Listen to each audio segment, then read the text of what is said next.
The Call of the Wild by Jack London. Read by Lanternside. Part 6. Chapter 6. For the Love of a Man. When John Thornton froze his feet in the previous December, his partners had made him comfortable and left him to get well, going on themselves up the river to get out a raft of saw logs for Dawson. He was still limping slightly at the time he rescued Buck, but with the continued warm weather, even the slight limp left him. And here, lying by the riverbank through the long spring days, watching the running water, listening lazily to the songs of birds and the hum of nature, Buck slowly won back his strength. A rest comes very good after one has travelled 3,000 miles, and it must be confessed that Buck waxed lazy as his wounds healed. His muscles swelled out and the flesh came back to cover his bones. For that matter, they were all loafing, John Thornton and Skeet and Nig, waiting for the raft to come that was to carry them down to Dawson. Skeet was a little Irish setter who early made friends with Buck, who, in a dying condition, was unable to resent her first advances. She had the doctor trait which some dogs possess, and as a mother cat washes her kittens, so she washed and cleansed Buck's wounds. Regularly, each morning after he had finished his breakfast, she performed her self-appointed task, till he came to look for her ministrations as much as he did for Thornton's. Nig, equally friendly, though less demonstrative, was a huge black dog, half bloodhound and half deerhound, with eyes that laughed and a boundless good nature. To Buck's surprise, these dogs manifested no jealousy toward him. They seemed to share the kindliness and largeness of John Thornton. As Buck grew stronger, they enticed him into all sorts of ridiculous games, in which Thornton himself could not forbear to join, and in this fashion Buck romped through his convalescence and into a new existence. Love, genuine passionate love, was his for the first time. This he had never experienced at Judge Miller's, down in the sun-kissed Santa Clara Valley. With the judge's sons, hunting and tramping, it had been a working partnership. With the judge's grandsons, a sort of pompous guardianship, and with the judge himself, a stately and dignified friendship. But love that was feverish and burning, that was adoration, that was madness, it had taken John Thornton to arouse. This man had saved his life, which was something, but further, he was the ideal master. Other men saw to the welfare of their dogs from a sense of duty and business expediency. He saw to the welfare of his as if they were his own children, because he could not help it. And he saw further. He never forgot a kindly greeting or a cheering word, and to sit down for a long talk with them, gas he called it, was as much his delight as theirs. He had a way of taking Buck's head roughly between his hands and resting his own head upon Buck's, of shaking him back and forth, the while calling him ill names that to Buck were love names. Buck knew no greater joy than that rough embrace and the sound of murmured oaths, and at each jerk back and forth, it seemed that his heart would be shaken out of his body, so great was its ecstasy. And when, released, he sprang to his feet, his mouth laughing, his eyes eloquent, his throat vibrant with unuttered sound, and in that fashion remained without movement, John Thornton would reverently exclaim, "God, you can all but speak!" Buck had a trick of love expression that was akin to hurt. He would often seize Thornton's hand in his mouth, and close so fiercely that the flesh bore the impress of his teeth for some time afterward. And as Buck understood the oaths to be love words, so the man understood this feigned bite for a caress. For the most part, however, Buck's love was expressed in adoration. While he went wild with happiness when Thornton touched him or spoke to him, he did not seek these tokens. Unlike Skeet, who was wont to shove her nose under Thornton's hand and nudge till petted, or Nig, who would stalk up and rest his great head on Thornton's knee, Buck was content to adore at a distance. He would lie by the hour, eager, alert, at Thornton's feet, looking up into his face, dwelling upon it, studying it, following with keenest interest each fleeting expression, every movement or change of feature, Or, as chance might have it, he would lie farther away, to the side or rear, watching the outlines of the man and the occasional movements of his body. And often such was the communion in which they lived. The strength of Buck's gaze would draw John Thornton's head around, and he would return the gaze without speech, his heart shining out of his eyes as Buck's heart shone out. For a long time after his rescue, Buck did not like Thornton to get out of his sight. From the moment he left the tent to when he entered it again, Buck would follow at his heels. His transient masters, since he had come into the Northland, had bred in him a fear that no master could be permanent. He was afraid that Thornton would pass out of his life as Perrault and Francois and the Scotch half-breed had passed out. Even in the night, in his dreams, he was haunted by this fear. At such times he would shake off sleep and creep through the chill to the flap of the tent, where he would stand and listen to the sound of his master's breathing.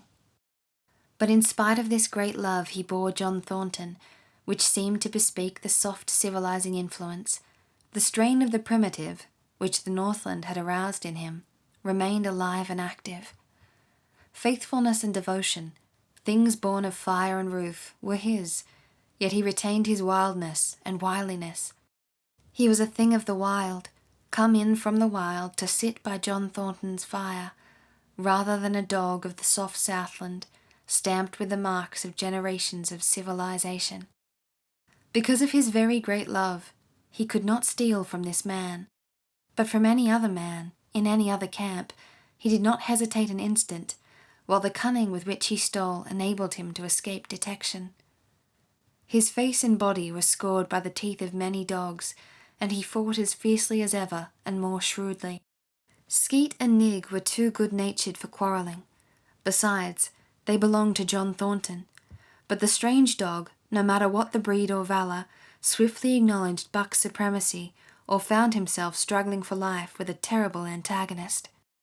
And Buck was merciless. He had learned well the law of club and fang, and he never forewent an advantage or drew back from a foe he had started on the way to death. He had lessoned from Spitz and from the chief fighting dogs of the police and mail, and knew there was no middle course.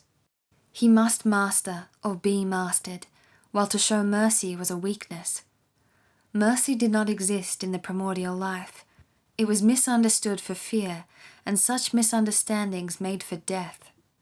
Kill or be killed, eat or be eaten, was the law, and this mandate, down out the depths of time, he obeyed. He was older than the days he had seen and the breaths he had drawn. He linked the past with the present, and the eternity behind him throbbed through him in a mighty rhythm to which he swayed as the tides and seasons swayed. He sat by John Thornton's fire, a broad-breasted dog, white-fanged and long-furred, but behind him were the shades of all manner of dogs, half-wolves and wild wolves, urgent and prompting, tasting the savour of the meat he ate, thirsting for the water he drank, scenting the wind with him, listening with him and telling him the sounds made by the wildlife in the forest, dictating his moods, directing his actions, lying down to sleep with him when he lay down, and dreaming with him and beyond him, and becoming themselves the stuff of his dreams. So peremptorily did these shades beckon him, that each day mankind and the claims of mankind slipped farther from him. Deep in the forest a call was sounding, and as often as he heard this call, mysteriously thrilling and luring, he felt compelled to turn his back upon the fire and the beaten earth around it, and to plunge into the forest, and on and on.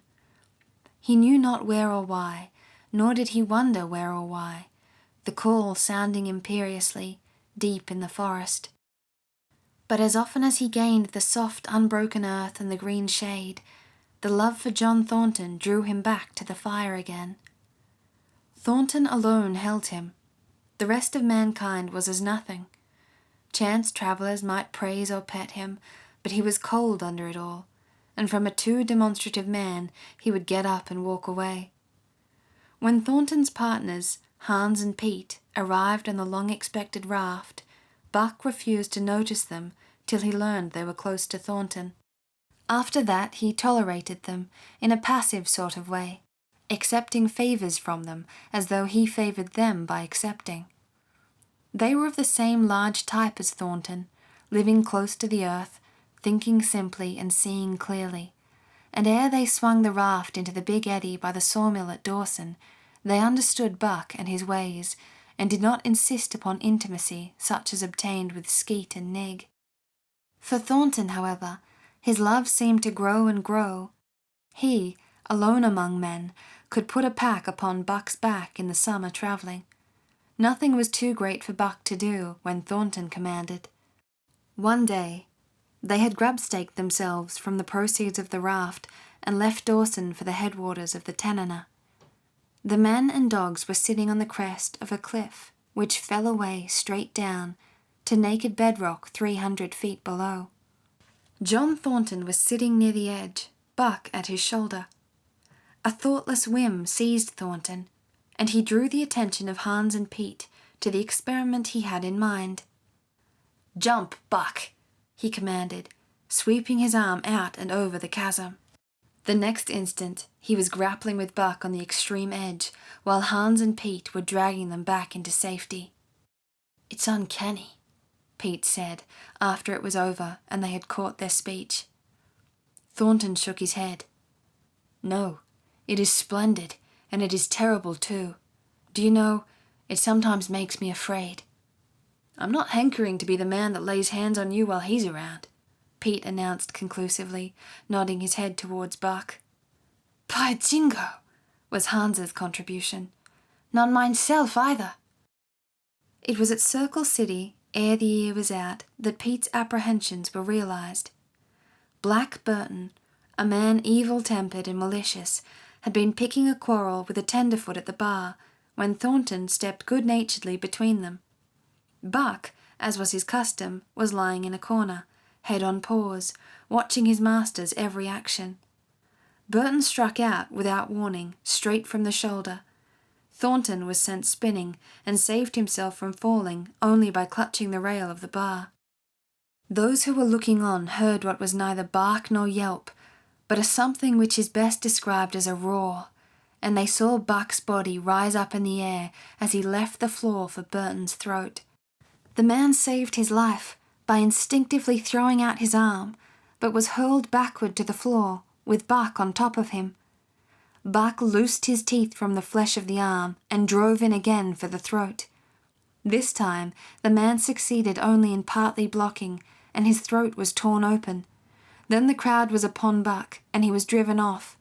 But while the surgeon checked the bleeding, he prowled up and down, growling furiously, attempting to rush in and being forced back by an array of hostile clubs. A miners' meeting, called on the spot, decided that the dog had sufficient provocation, and Buck was discharged. But his reputation was made, and from that day his name spread through every camp in Alaska. Later on, in the fall of the year, he saved John Thornton's life in quite another fashion. The three partners were lining a long and narrow poling boat down a bad stretch of rapids on the 40-mile creek. Hans and Pete moved along the bank, snubbing with a thin manila rope from tree to tree, while Thornton remained in the boat, helping its descent by means of a pole and shouting directions to the shore. Buck, on the bank, worried and anxious, kept abreast of the boat, his eyes never off his master. At a particularly bad spot, where a ledge of barely submerged rocks jutted out into the river, Hans cast off the rope, and, while Thornton poled the boat out into the stream, ran down the bank with the end in his hand, to snub the boat when it had cleared the ledge.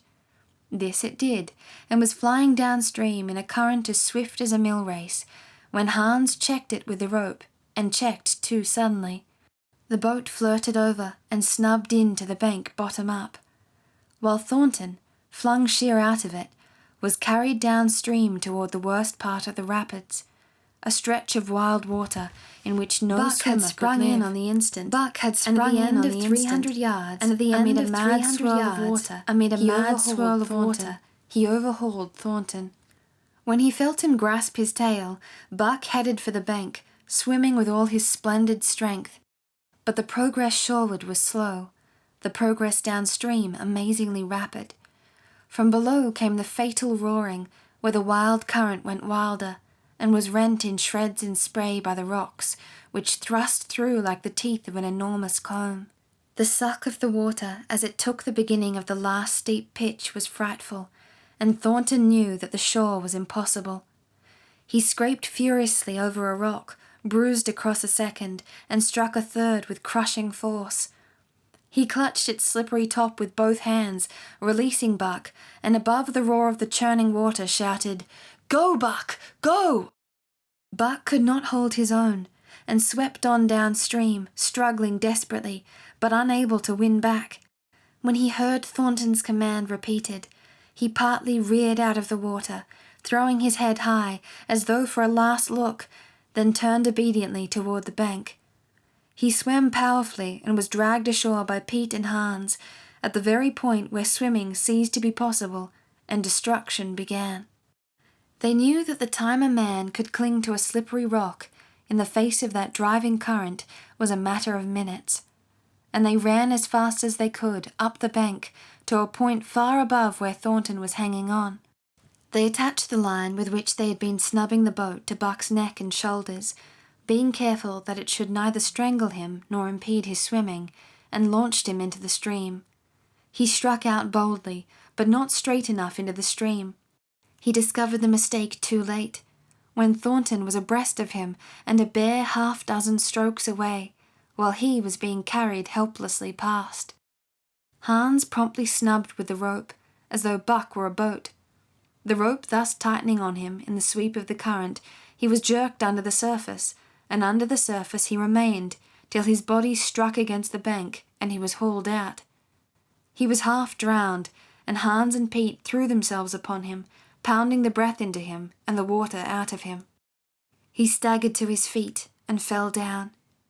The faint sound of Thornton's voice came to them, and though they could not make out the words of it, they knew that he was in his extremity. His master's voice acted on Buck like an electric shock. He sprang to his feet and ran up the bank ahead of the men to the point of his previous departure. Again the rope was attached and he was launched, and again he struck out, but this time straight into the stream. He had miscalculated once, but he would not be guilty of it a second time. Hans paid out the rope, permitting no slack, while Pete kept it clear of coils. Buck held on till he was on a line straight above Thornton, then he turned and with the speed of an express train headed down upon him.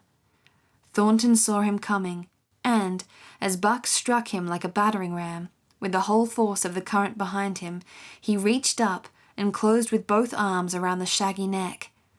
Hans snubbed the rope under the tree, and Buck and Thornton were jerked under the water. Strangling, suffocating, sometimes one uppermost and sometimes the other, dragging over the jagged bottom, smashing against rocks and snags, they veered in to the bank.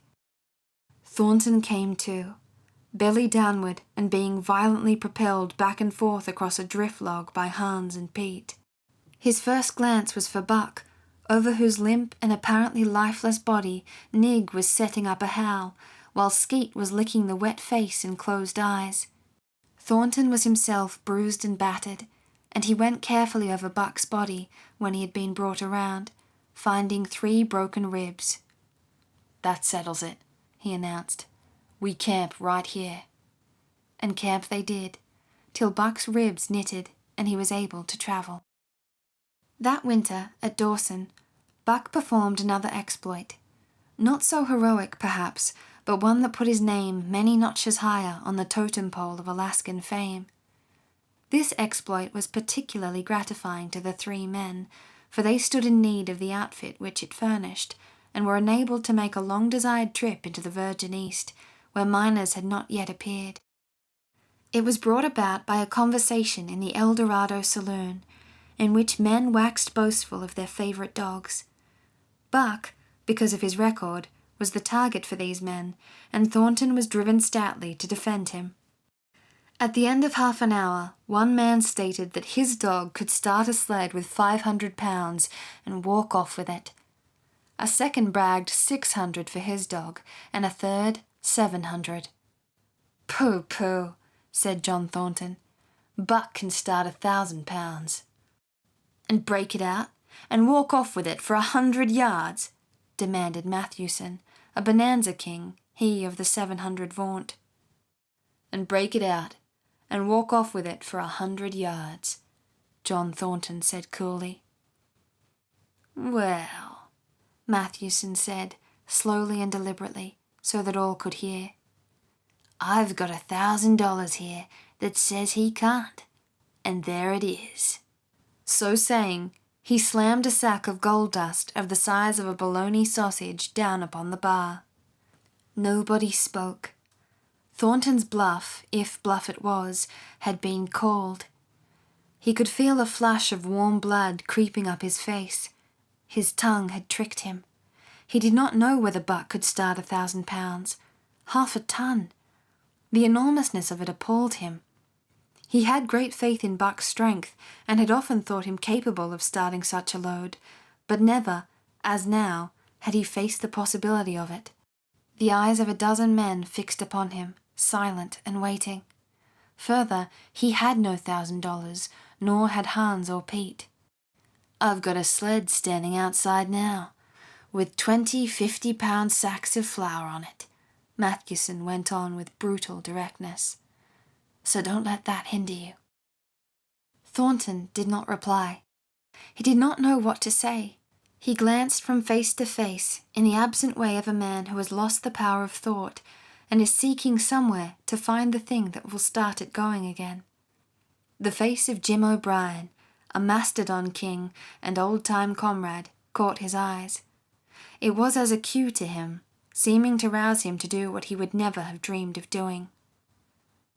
Can you lend me 1,000? He asked, almost in a whisper. Sure, answered O'Brien, thumping down a plethoric sack by the side of Matthewson's. Though it's little faith I'm having, John, that the beast can do the trick. The El Dorado emptied its occupants into the street to see the test. The tables were deserted, and the dealers and gamekeepers came forth to see the outcome of the wager and to lay odds. Several hundred men, furred and mittened, banked around the sled within easy distance. Matthewson's sled, loaded with 1,000 pounds of flour, had been standing for a couple of hours, and in the intense cold, it was 60 below zero, the runners had frozen fast to the hard-packed snow. Men offered odds of 2 to 1 that Buck could not budge the sled. A quibble arose concerning the phrase break out. O'Brien contended it was Thornton's privilege to knock the runners loose, leaving Buck to break it out from a dead standstill. Matthewson insisted that the phrase included breaking the runners from the frozen grip of the snow. A majority of the men who had witnessed the making of the bet decided in his favour, whereat the odds went up to 3 to 1 against Buck. There were no takers. Not a man believed him capable of the feat. Thornton had been hurried into the wager, heavy with doubt, and now that he looked at the sled itself, the concrete fact, with the regular team of 10 dogs curled up in the snow before it, the more impossible the task appeared. Matthewson waxed jubilant. 3 to 1, he proclaimed. I'll lay you another 1,000 at that figure, Thornton. What do you say? Thornton's doubt was strong in his face, but his fighting spirit was aroused. The fighting spirit that soars above odds, fails to recognize the impossible, and is deaf to all save the clamour for battle. He called Hans and Pete to him. Their sacks were slim, and with his own, the 3 partners could rake together only $200. In the ebb of their fortunes, this sum was their total capital, yet they laid it unhesitatingly against Matthewson's 600. The team of 10 dogs was unhitched, and Buck, with his own harness, was put into the sled. He had caught the contagion of the excitement, and he felt that in some way he must do a great thing for John Thornton. Murmurs of admiration at his splendid appearance went up. He was in perfect condition, without an ounce of superfluous flesh, and the 150 pounds that he weighed were so many pounds of grit and virility. His furry coat shone with the sheen of silk. Down the neck and across the shoulders, his mane, in repose as it was, half bristled and seemed to lift with every movement, as though excess of vigour made each particular hair alive and active. The great breast and heavy forelegs were no more than in proportion with the rest of the body, where the muscles showed in tight rolls underneath the skin. Men felt these muscles and proclaimed them hard as iron, and the odds went down to 2 to 1. "Gad, sir, stuttered a member of the latest dynasty, a king of the Skookum benches. "I offer you 800 for him, sir. Before the test, sir, 800, just as he stands." Thornton shook his head and stepped to Buck's side. "You must stand off from him," Mathewson protested. "Free play and plenty of room." The crowd fell silent. Only could be heard the voices of the gamblers vainly offering 2 to 1. Everybody acknowledged Buck a magnificent animal, but 20 50-pound sacks of flour bulked too large in their eyes for them to loosen their pouch strings. Thornton knelt down by Buck's side. He took his head in his 2 hands and rested cheek on cheek. He did not playfully shake him, as was his wont, or murmur soft love curses, but he whispered in his ear. "As you love me, Buck, as you love me," was what he whispered. Buck whined with suppressed eagerness. The crowd was watching curiously. The affair was growing mysterious. It seemed like a conjuration. As Thornton got to his feet, Buck seized his mittened hand between his jaws, pressing in with his teeth and releasing slowly, half reluctantly. It was the answer, in terms, not of speech but of love. Thornton stepped well back. "Now, Buck," he said. Buck tightened the traces, then slacked them for a matter of several inches. It was the way he had learned. "Gee!" Thornton's voice rang out, sharp in the tense silence. Buck swung to the right, ending the movement in a plunge that took up the slack and with a sudden jerk arrested his 150 pounds. The load quivered, and from under the runners arose a crisp crackling. "Haw!" Thornton commanded. Buck duplicated the maneuver, this time to the left. The crackling turned into a snapping, the sled pivoting, and the runners slipping and grating several inches to the side. The sled was broken out. Men were holding their breaths, intensely unconscious of the fact. "Now mush!" Thornton's command cracked out like a pistol shot. Buck threw himself forward, tightening the traces with a jarring lunge. His whole body was gathered compactly together in the tremendous effort, the muscles writhing and knotting like live things under the silky fur. His great chest was low to the ground, his head forward and down, while his feet were flying like mad, the claws scarring the hard-packed snow in parallel grooves. The sled swayed and trembled, half started forward. One of his feet slipped, and one man groaned aloud. Then the sled lurched ahead in what appeared a rapid succession of jerks, though it never really came to a dead stop again. Half an inch, 2 inches. The jerks perceptibly diminished as the sled gained momentum. He caught them up till it was moving steadily along. Men gasped and began to breathe again, unaware that for a moment they had ceased to breathe. Thornton was running behind, encouraging Buck with short, cheery words. The distance had been measured off, and as he neared the pile of firewood which marked the end of the 100 yards, a cheer began to grow and grow, which burst into a roar as he passed the firewood and halted at command. Every man was tearing himself loose, even Mathewson. Hats and mittens were flying in the air.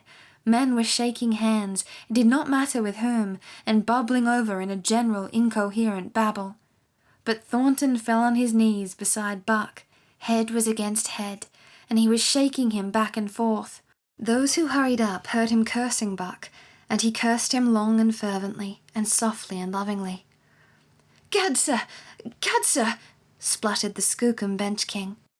"I'll give you 1,000 for him, sir. 1,000, sir. 1,200, sir." Thornton rose to his feet. His eyes were wet.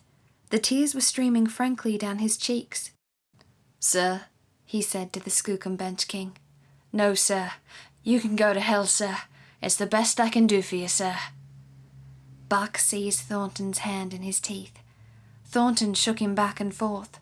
As though animated by a common impulse, the onlookers drew back to a respectful distance, nor were they again indiscreet enough to interrupt. End of Part 6 of The Call of the Wild by Jack London. Read by Lanternside.